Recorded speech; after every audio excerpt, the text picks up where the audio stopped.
നമസ്കാരം, ആയുർ ദളത്തിലേക്ക് സ്വാഗതം. താലീസപത്രാദി ചൂർണത്തെക്കുറിച്ച് അറിയാത്തവരായി ആരുമുണ്ടാകില്ല. ചുമയ്ക്ക് വ്യാപകമായി ഉപയോഗിച്ചു വരുന്ന ഒരു ഔഷധമാണ് താലീസപത്രാദി ചൂർണം.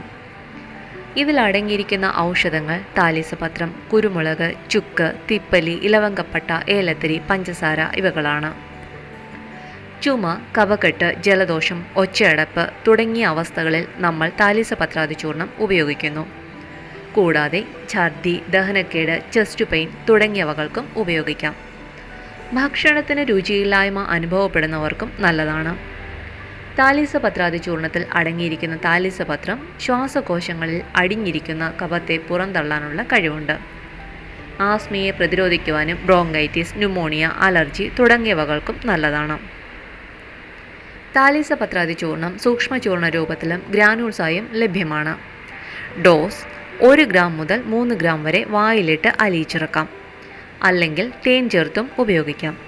കുട്ടികൾക്ക് 4 പിഞ്ച് വരെ നൽകാം. തേനിൽ ചേർത്തും നൽകാവുന്നതാണ്. ഓവർഡോസ് ആയാൽ വയറെരിച്ചിൽ അനുഭവപ്പെടും. ആയുർവേദ ഔഷധങ്ങളെക്കുറിച്ച് ശാസ്ത്രീയമായ അറിവുകൾക്കും ഹെൽത്ത് ടിപ്സിനും വേണ്ടി ഈ ചാനൽ സബ്സ്ക്രൈബ് ചെയ്യുക.